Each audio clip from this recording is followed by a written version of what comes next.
Good afternoon, everybody. Welcome back to the Beit Midrash. Hope everybody had a good week. Hope everybody's doing well, feeling good. And it's Thursday, so getting ready for Shabbat. It's, it's just but what, 29 hours away? But who's counting. Um, so Whoever is cooking is counting. fair point. So well, welcome back. Still in Rabbi Jonathan Sacks's Judaism's Life-Changing Ideas, going through Parsha by Parsha, and on Parsha Ki Tisa, which is our Parsha this week. So um, as usual, we'll start it off with you guys. Any thoughts, comments, reactions, questions you wanted to start off with? What did y'all think? Angie. I did not like his thought of the week at all. So it's funny. Why, Margaret? Well, what he says is that you're to train yourself not to feel anger. Well, I remember, training myself to wait till I calm down before I hit my little, my littlest one on the tuchus, because that's the only thing that would calm her down. But I only did it once or twice. But anyhow, but in general, I think, I think anger is the motivation for significant social change, and teaching yourself not to feel anger blunts that, although, his caution to act with, I forget his words, but anyhow, with act calmly and coolly, I would, and thoughtfully, I would entirely agree with. I know I'm getting to know you guys well as we learn together. Because as I'm reading these, I can tell I'm like, this person's really not going to like it, or the entire class is really not going to like this one. And I'm preparing myself as I'm reading. I'm like, oh, this one might be okay. Sometimes you guys surprise me. There's some I'm like, oh, I think they'll be fine with this, and you guys didn't like it. But some of them I'm reading and I'm like, oh, they're not going to like this one at all. And this was one of those, and I'm like, we're going to have some issues with this one. And I actually think I read it. I'm like, Margaret's going to have some issues with this one. You get 2 points for that. Suzanne. Okay. Well, you would have lost. It's like, well, anyway, when I first read it, I thought this is ridiculous. But then when I thought about it some more, but the point he made about when you're angry, you're not in control. That was very important to me, and it made it make more sense. And it certainly makes sense that if you use your anger strategically, it's much more effective. Because I know Howard almost never gets angry. And if the few times he got angry, I mean, around the children, they, it was really something. Whereas if I yelled at them, it didn't mean anything. So anyway. Yeah, I was going to say the same thing. Because that's just my temperament. I mean, I'm kind of, I should probably get angry more often, I guess, but that's not my nature. And at the office, I know it was the same way. That I had a very temperamental, one of my partners had a Mediterranean personality, and he lost his cool all the time. And it was effective, but if I got upset, it really, they listened. I mean, people paid attention because it didn't happen very often. So, I mean, I think there's some give and take with it. I mean, I think there's something to be said for. I mean, I don't try to stay under control or something or not show my emotions. It's just kind of who I am. I didn't like the way he worded his life-changing idea because he said we should never feel anger. Why didn't he say we should always control our anger? We should learn how to conquer our anger. So as far as I'm concerned, 1, 2, 3, 4, 5. He blew 5 words. The rest of it might be okay. I mean, the So- concept behind it is But you that we're just said much better what I was trying to say at the beginning. So, Let's write our own book. I think we are. As the author says. so I'll play devil's advocate for a moment.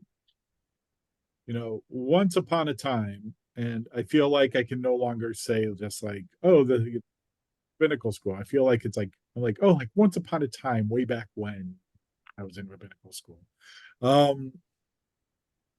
Yeah, I did a CPE, clinical pastoral education program at a UCLA Santa Monica hospital where I worked as a chaplain for 3 months. But part of that was part of what underlies that is kind of a training in, you know, both in there's a reading component, there's a practical component, but there's also kind of a discussion component of, you know, reflecting on at least how I, in my program, it was both going into the rooms with patients, but then coming out and reflecting on the conversation and saying what worked well, what didn't work well, but also a key part of it was what were you thinking, what were you feeling as you were having that conversation. And I remember my supervisor for that, Reverend Tim Thorntonson, had interested in your insights into this, but says that anger is not really an emotion. Anger is a secondary emotion that usually is used to cover up something else you are feeling.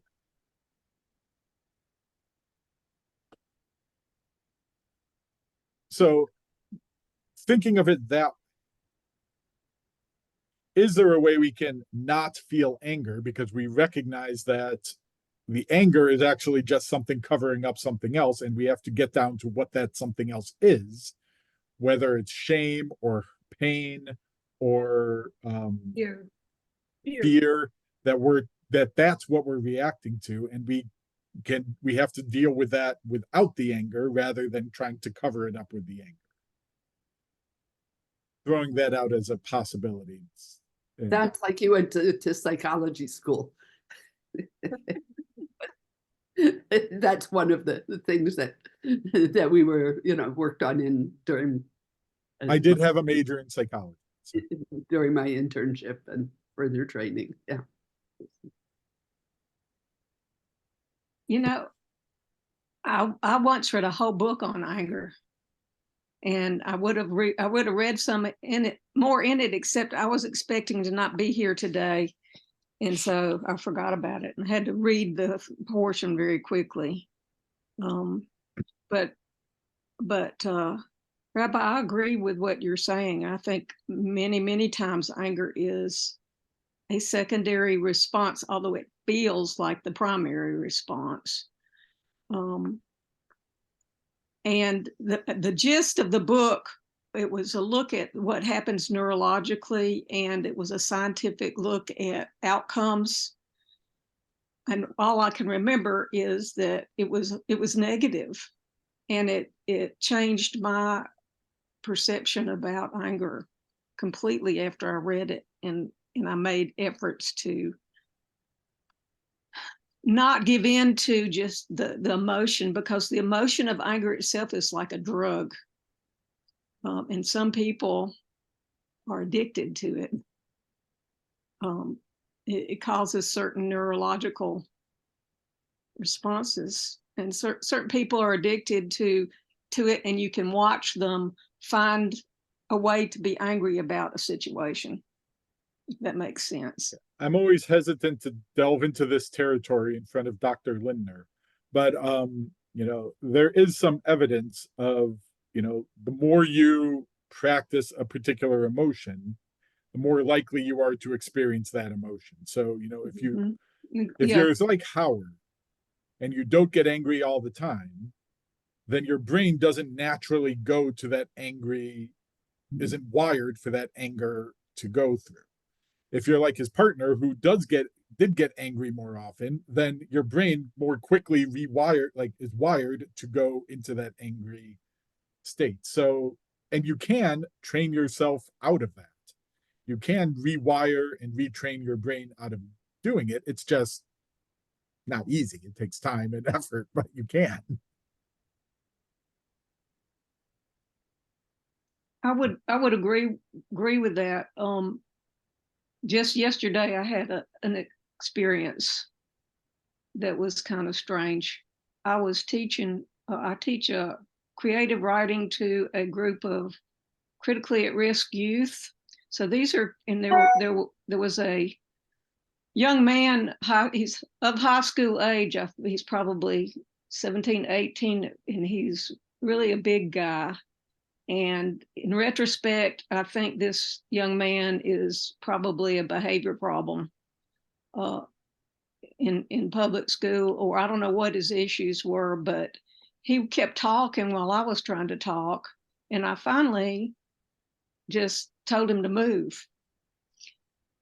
And, I hadn't been a police officer in many, many years.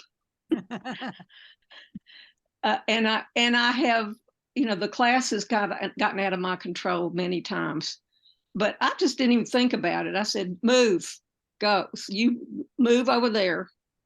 And he gave me a look, and I saw him look over his shoulder to see if there's a man that's in there precisely for that kind of problem, but he was on the phone and not tied up, and I could see him going, do I do what she says or not? And I just said, go. And he did. And then I went, oh God, I've skated that situation. But I knew there was a flash of anger, but I was looking at my anger from a different place. There was another part of me that was observing that I was angry and going, oh, you're acting like you're really angry. I was acting more angry than I was, which is exactly what I think his point is here. And it worked. And I think it's exactly like Howard says, people listen to you when you don't get angry very much. However, I remember my first day in that class years ago, and I'd tried everything. And nothing worked. Getting angry didn't work. But by that time, I had the respect of everybody else in the class, and that made a difference. So I don't know. I think I'm just rattling on. But I thought he was right. I think anger can be a strategy, or controlled anger can be a strategy. So I want to circle back for one moment, and then we'll come back to that also. For those who did not really like his approach of you should not feel anger, and you shouldn't get angry, and you should only pretend to be angry. Does maybe this thought of Reverend Thorntonson's that anger is not really the primary emotion, does that affect how you view this chapter or how you understand this chapter?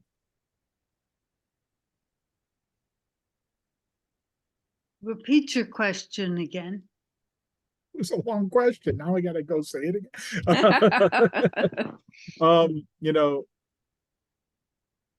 Some of you, there was some initial feedback that you didn't really like this idea or the wording of we should never actually feel anger, and you should teach yourself to not experience anger.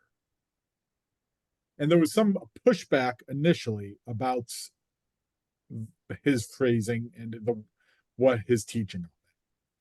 However, if you accepted my teacher's theory that anger is not a primary emotion, it's a secondary emotion covering something else up, that's actually what we need to deal with, does that affect your understanding or how you think of what Rabbi Sacks is teaching about not feeling anger?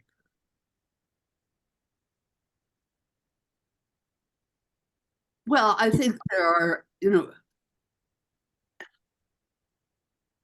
there are a lot of ways to control anger.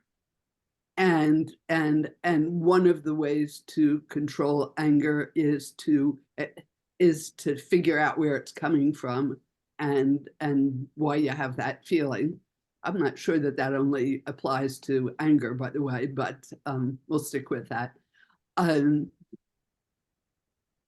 So in the sense that so I again, I think the idea of controlling anger in a whole bunch of different kind of ways, but I don't know that that how would you not feel anger? What would that look like to not ever feel anger? Well, there's a difference between feeling it and expressing it. Oh, sure, but he's absolutely, but he's talking about, but he's talking about feeling it, and that's quite a different, as you say, quite a different thing. What you're going to do with your anger. But I don't know how you would go about not ever getting angry. Yeah, I think that's kind of my reaction to Rabbi Sacks's authors. This is a lovely, beautiful ideal he's putting out there that you should never get angry. But I don't know how you in reality do that. Even if you say, oh, I'm starting to get angry, I'm going to take a moment and reflect on what that anger is actually doing. I'm not sure that's actually going to, okay, I'm experiencing shame, I'm experiencing pain, I'm experiencing humiliation. Great. Are you actually going to do that every time you start to feel angry?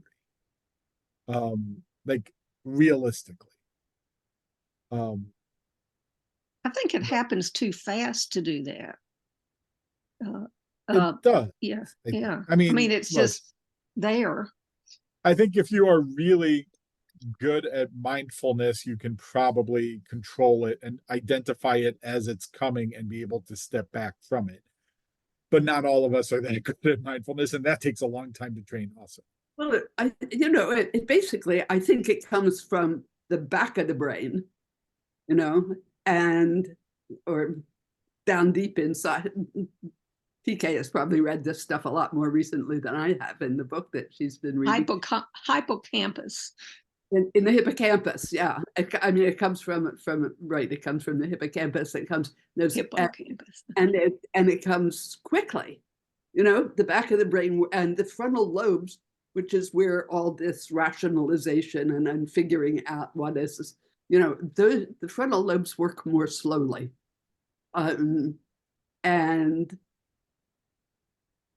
I think neurologically you're stuck with experiencing emotions and then reflecting on them. I think it's just a matter of how fast, what in the brain. Yeah. Oh, sorry. Yes, Barbara. I'd like to go away from the neurology and ask about the examples. He's talking about examples of anger. One is breaking the tablets. And the other comes later on, where he talks about striking the rock and in an attempt to get one. Because in practice, he struck the rock once before and got water.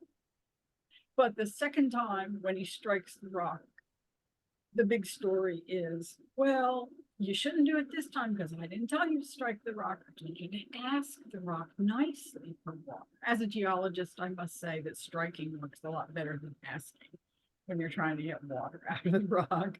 But Moses wasn't a geologist. He didn't know. Now, I think the examples of anger that he gives, I'd like to know, does Sacks think that Moses wasn't really angry? He was showing the anger to get a reaction or get the desired reaction from the people in the first case, particularly where he's breaking the tablets. Did he do it for its shock value rather than because he was so angry? So, yeah, look, I do think Sachs believes that, yes, that Moses's anger in the first case in our parsha today is motivated by a desire to change behavior and the shock value and the people haven't really seen Moses get upset yet before. So this really being the first time, it's kind of like, oh, we must have really crossed the line, and now we have to, follow and listen and pay attention. The second example, I think, I have a lot of feelings about that second example, which I'm not going to get into at the moment unless I change my mind or you twist my arm otherwise. But I think the way he's reading it is Moses was angry at the people and took it out on them.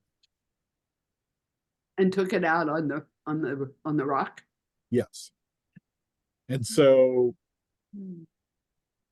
I think reading Sax's commentary, I wasn't necessarily persuaded by you shouldn't feel anger at all. But I do think we can distinguish between constructive and destructive anger. And I forgot who said it. I don't know if it was Howard or Suzanne or if it was somebody else who said anger does have its benefits. And not just in the sense of getting people's attention, but odd social change usually comes from a place of anger. The civil rights movement came from, while King preached peace, peaceful demonstration, it came from a place of anger and hurt at the way they were being treated. That's okay if you're able to control the anger and use it for productive purposes to change the source of the anger. Destructive anger is, lashing out uncontrollably on things that don't necessarily deserve it. And so, this is where you might see abuse happen. This is where you might see some cases, this is where you see some of the racism and the anti-Semitism and some of the hatred coming from is a destructive kind of anger, that I'm angry at the way my life is and where I am, and I want to take it out on other people because they're the reason that my life isn't the way I want it to be. So can we distinguish between the two, or, harness our anger for good rather than for ill? Rabbi, I'm trying to put this into terms that fit my life experience. And it starts with a very angry father. He was angry about all of the things that we still have problems with. He was a man who wanted to progress and to live in a better world because we had the power to do that, and we weren't doing it. But I saw him angry many times at home, but not at us. He was very definitely opposed to what he saw going on around him in his beloved home state. I'm not sure I still feel the same way about it, but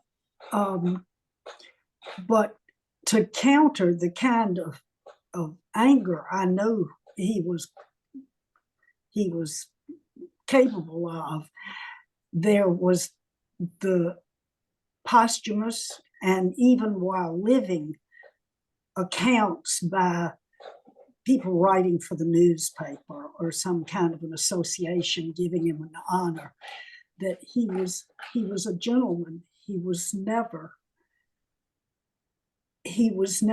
ugly to anybody he met. And he didn't stay on the sidewalk. If somebody had trouble walking and his skin was the wrong color, we got off the sidewalk too. I mean, we were raised as children to know there were things that were good to do. And anger, I think, in public situations was not. I may be just only partial, I only have a partial view, but it did strike me when I started trying to collect his letters and papers and things, that how basically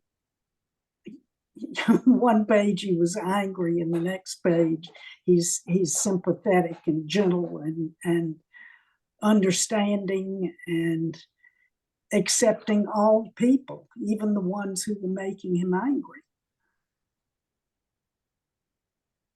And I wish I had read the article, the chapter before coming to join you, but I'm glad I came.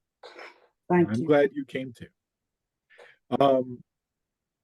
Look, I do think it sounds like there's a constructive way that he was using his anger and, you know, trying to make the world a better place through it.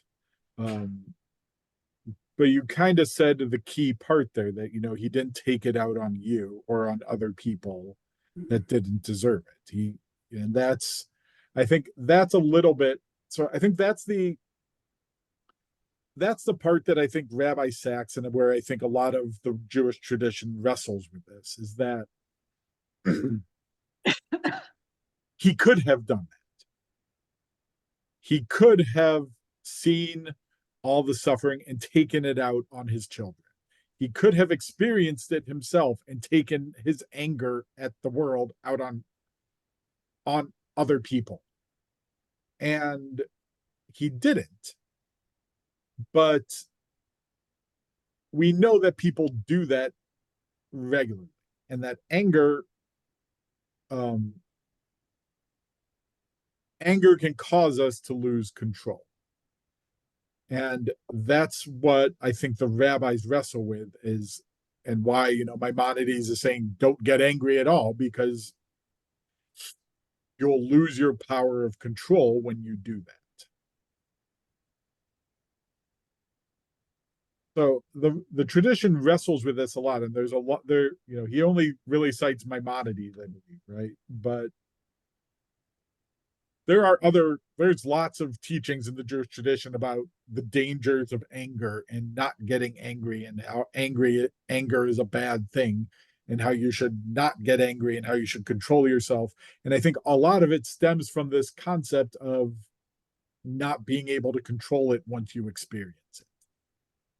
And maybe even some of it is that, you know, whether or not they actually knew it, they understood that angry people are going to get angry more frequently. I guess my question and my challenge to that is, if anger is kind of a natural reaction to things, are there ways we can harness it for good rather than just blowing it off as we shouldn't experience it at all? That would be the concept of righteous anger. Yeah, I think there's a Jewish book. I can't remember who wrote it. It's called Righteous Indignation, but I can't remember. I want to say it was Harold Schulweis, but I can't remember. There's a Jewish book out there that called Righteous Indignation. You know, you should be seeing the world, you should be seeing it as a horrible place, and do something about it. So in one sense, it's motivating.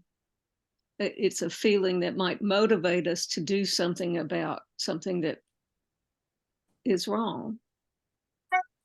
But then it's a controlled emotion. It's not. Yeah, I'd agree.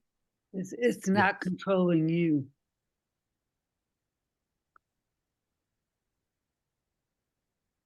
In the case of these two, though, it says, okay, you can feel anger, but don't show it. And sometimes, well, then he goes on to say, when, well, if this is on the bottom part of page 109, look angry even if you aren't, for the shock effect. Because when someone in authority displays anger, the person or group it's directed against is in danger. That doesn't compare to these two situations. In the first case, I say he broke the tablets because he was angry that people weren't doing what they were supposed to do. They went for an idol. They didn't, they didn't have God primary in their mind, etc. It's exactly the same thing with the rock, striking the rock to get water. And he's describing the two different situations, top of page 110, second paragraph. People are dancing around an idol. You can be angry. But it's the same situation.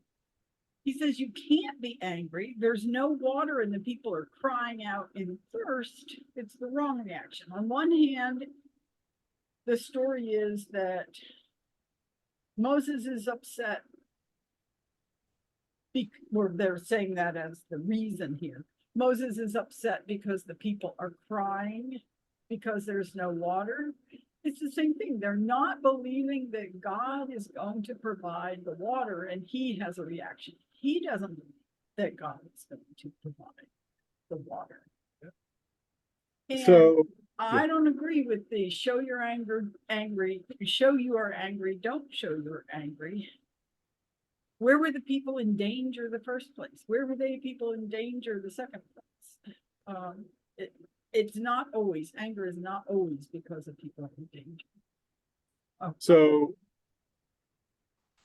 there's a little bit of maybe an ellipsis here in that I don't think Rabbi Sacks tells the full second story.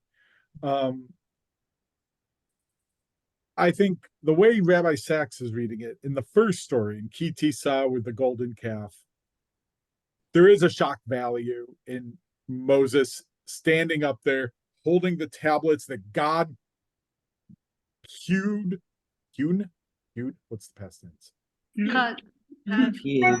Hewn, Carved. carved, thank you, carved, perfect. That God carved with God's own finger and wrote them with God's own hand, and Moses takes them and smashes them in anger. That you have to like picture yourself as one of the Israelites seeing them being like, what did we just do? Right? Like there is a shock value there in the way the people cross the line and Moses has to get their attention to let them know that they crossed the line. I don't think it's necessarily that, the way Rabbi Sacks writes it is that anger, like when somebody is directing their anger at you, you feel like you're in danger. And so you kind of focus differently. Isn't that what he says? That is what he says, but I don't think that clarifies. I don't think that directly requires the use of the people are in danger.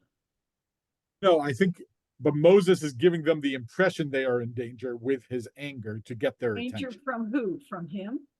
But idolatry is the worst sin you can commit at that, especially at that time. So Correct. it's more So, than being thirsty. there is a danger involved in the golden calf too, in that what's God's immediate response to the golden calf? Get rid of them all. Kill the people. Let me wipe everyone out and start over with you, Moses. There is some danger involved in this. Now, the second example, I think if I hear what you're saying, Barbara, it's like they're actually in danger in that they don't have any water to drink.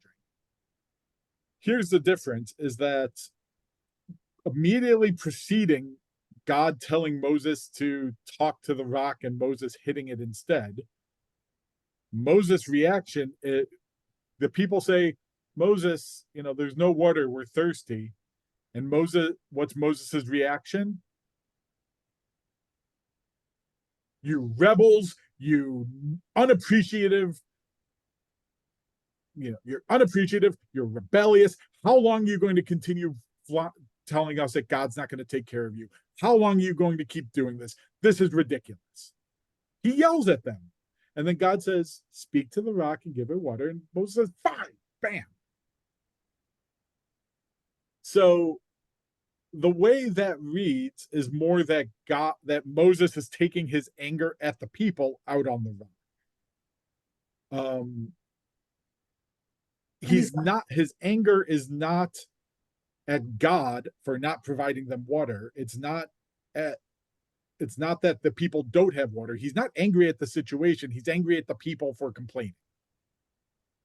And I think that's where the destructive part of the anger comes in, is that he's taking his anger out elsewhere rather than trying to find a solution to the problem that they're experiencing. And he's also disobedient. He is disobedient. And is his defense, it worked the last time. He got water by hitting the rock. So this is one of my rabbit hole drashot on this that you'll probably hear at some point. Who are these people at that time in the book of Numbers? Slaves. Huh? Slaves. Not necessarily anymore. At this point, they've been out of slavery for a while. It's probably a lot of their children. And God gives, yes, God told him in Exodus to hit the rock and water came out. Now God's telling him in Numbers to speak to the rock instead. And Moses reverts back to what he knows worked in the past. So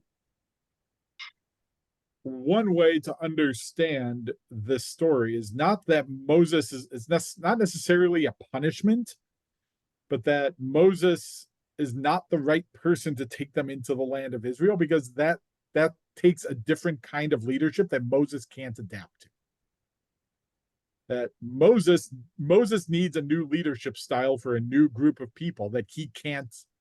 He's been doing it for 40 years. He's kind of stuck in what he's done. He needs something different, and he can't do it because he's still stuck in what he's used to do. And this may go ahead, Barbara. No, my question is jumping ahead quite a bit. So, well, my question is out of left field, perhaps. But what I'm thinking about is that, after the Babylonian exile, and when you couldn't make whatever sacrifices anymore, the Jews turned to speaking to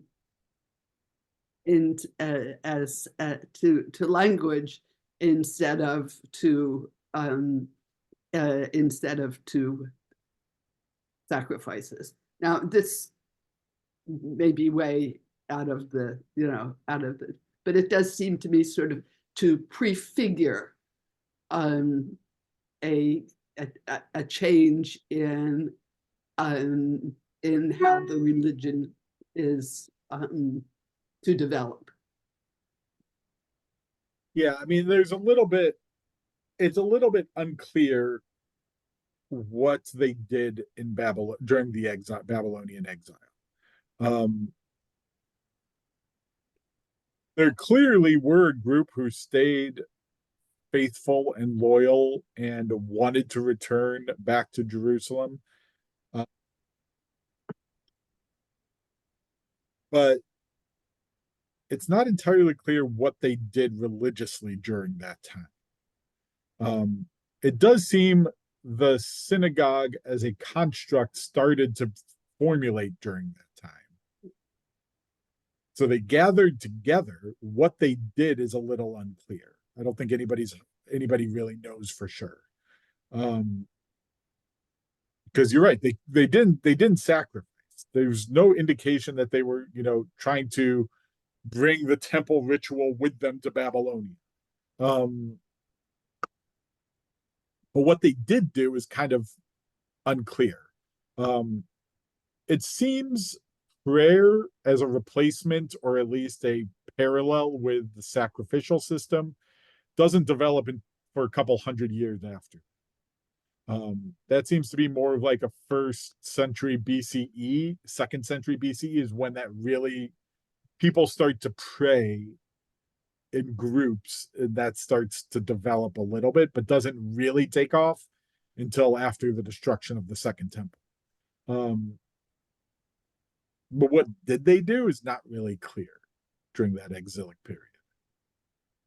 Well, and in a sense, it doesn't matter what they did or didn't do. It's just the kind of idea of God, Yes. having in mind, so to speak, a different, a different form of Judaism. Yeah. And maybe that's just absurd to even bring it up. Maimonides makes No, that it's exact point. Oh, really?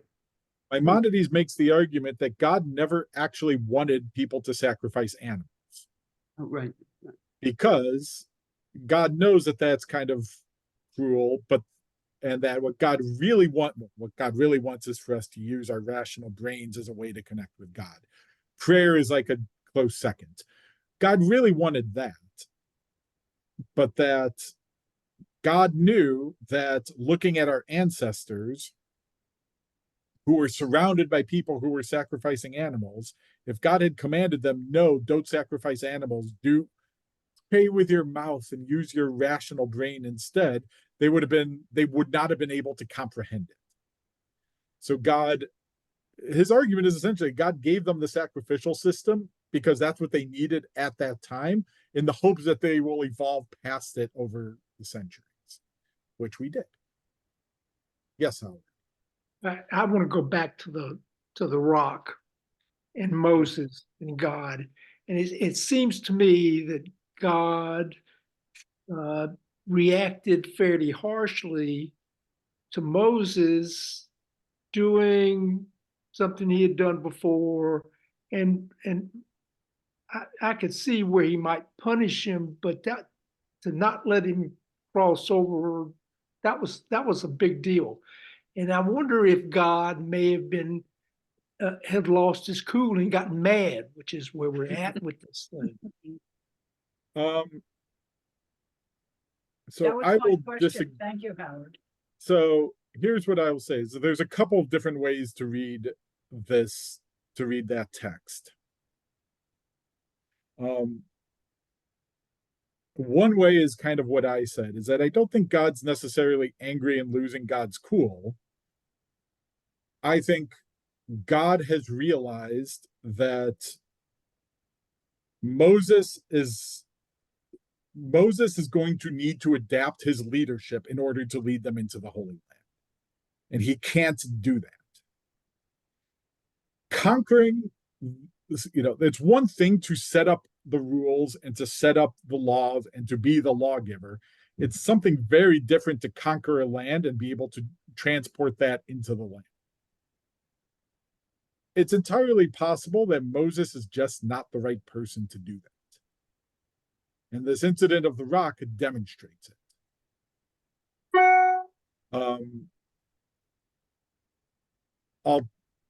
Somewhat relatedly, you could also read it that Moses has been doing this for 40 years.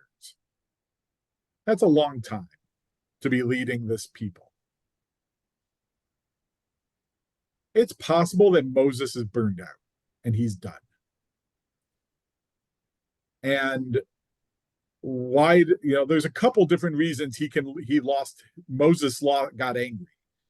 His sister had just died, in just a few verses before this. And then the people started complaining. Like, he's sitting here grieving his sister, and the people started complaining to him about water. It's entirely possible he's grieving, he's done, he can't carry the burden anymore. That's okay also. Moses doesn't like it, but it doesn't mean it's the wrong decision.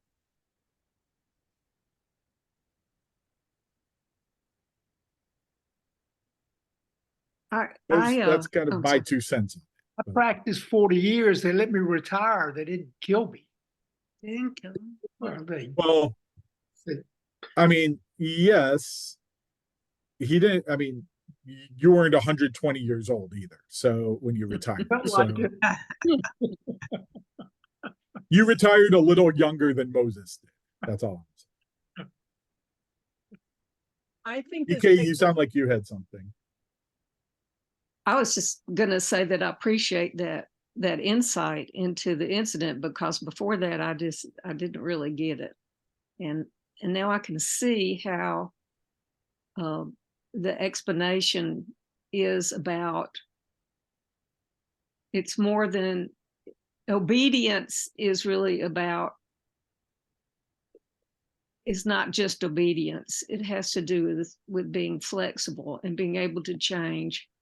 And he was not able to change, and that's what upset God. Not that he hit a rock and got water, or that he got mad. I think it was that the rules changed a little, the environment changed a little bit. Instead of saying hit the rock, he was told to do something different, and he was not able to do something different. I think that makes a lot of sense. And I do use this sometime with leadership, teachings of leadership generally, is that you need to be able to be flexible and change and move along with things, because if you're always doing the same thing, you're always going to get the same result, but it's not going to be the same people who get the same result. And this is part of the balance and the challenge in a 3,000-year-old tradition, is how do you preserve the essence of the tradition while adapting it and evolving it into modern sensibilities, along with what continues to make it applicable to people's lives.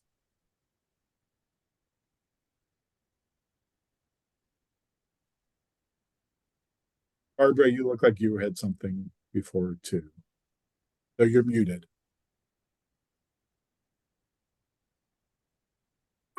I did. Earlier, I was going to say exactly what Howard asked about, and wasn't God's response overreaction, anger, uncontrolled response, etc. So, Howard, thank you for bringing that up. It doesn't make me look like the bad guy. Oh, I'm the bad guy now. God can handle the accusation of being quick to anger. It's okay. God can handle it.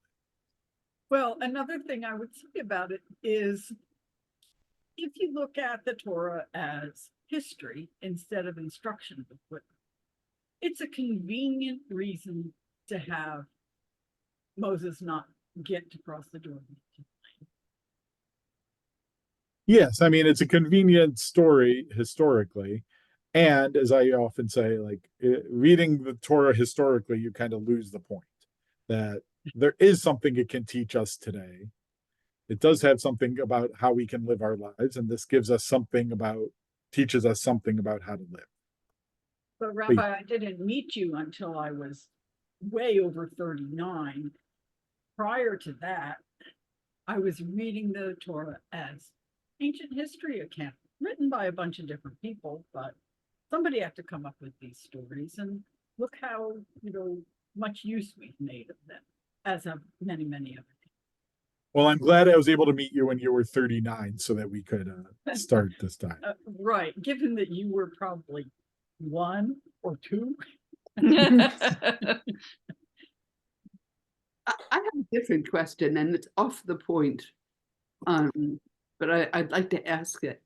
And that has to do with Aharon. When he gives in to the people and he makes the golden calf. Does he get any consequences for that? Not directly. Although there was a comment in our Chumash, actually in last week's Parsha, there was one of the commentaries in our Chumash that said, when you're consecrating the priests and the Kohanim and the Kohen HaGadol, the high priest, you put blood on their right ear, their right finger, and their right toe. And there's always a conversation of why those. And one of the things that our Chumash pointed out was it was a response to the golden calf, that the ear that was quick to listen to the people should now be quick to listen to God's messages, and the hand that was quick to fashion it should now be making sacrifices, and the feet that ran to make the idol shall now be running for holy purposes.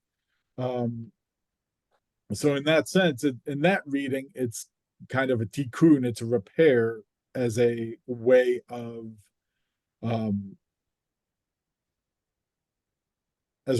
kind of coming back and fixing what Aaron had done. Aaron does not get directly punished, and it's an interesting question. It's also an interesting question of how complicit he actually was in its construction. Did he do it out of willingness, or did he do it out of peer pressure? Was he afraid he was going to get killed if he didn't do it? Was he an accomplice and didn't actually do anything, but didn't stop people from doing anything? There's a couple different ways to read Aaron's role in that story that affects how you view the rest of what happens. Yeah, my memory may be off. My memory of what he did was they complained, and he said, well, go take the earrings from your ears and your so on and so forth and meld it down. And it sounded like he was not, he was the prime actor. It does read as if he's the prime actor. Some of, reading it, if you read it in the Hebrew, you get kind of the sense of, how much of it is he's trying to buy time and hope that Moses comes back before. I was thinking, keep him go busy. Collect all the jewelry, go collect everything, and take your time doing it. Was it his sons that were killed for going into the Holy of Holies? Yes. Okay. That's later, but Okay. it does not seem to be that. To my knowledge, nobody connects that to the golden calf. I always thought that was what made God decide they had to wander in the desert for 40 years because they weren't ready. No, that's the spies. That comes later. Okay. This is kind of strike one, so to speak. There's going, after the third strike, that's kind of when God says, you guys aren't going into the land. But this is just strike one. But there's a question about, reading it, there's a little bit of a question of what Aaron actually did and did not do. But he does not get directly punished by it. No. At least it doesn't seem that. I can't think of a worse punishment. Agreed. So no commentator connects Nadav and Abihu to the golden calf. They generally they generally connect it to something that Nadav and Avihu did themselves, not as punishment to Aaron. They connected to what? Nobody, I have They not, connect, no, I you mean, said they connected to what? the You- golden calf. I have not seen a commentary that says that Nadav and Avihu were killed as a punishment to Aaron for his involvement in the golden calf. It might be out there. I've just never come across anything. No, I've never seen it either. It just occurred to me when Yeah. Margaret said that they've never been punished. Wasn't he That doesn't punished? seem to be the implication. I think the implication is Nadav and Avihu do something wrong, or if you read Kabbalah, they did something really right, one of the two. And they were zapped for that. But nowhere does it indicate that it was a punishment to Aaron.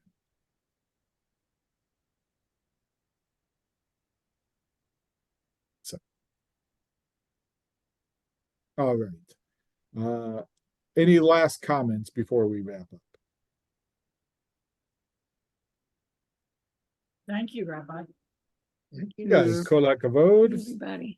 Next week, beyond the self. I don't know what that means, but it'll be interesting. Thank you all very much. Parshat Vayakel next week. Be well, take care of yourselves, and if I don't see you before then, Shabbat Shalom. And don't get angry. Stay calm. Or if you're going to get angry, use it constructively. Take care, everybody. Thank you. Thank you.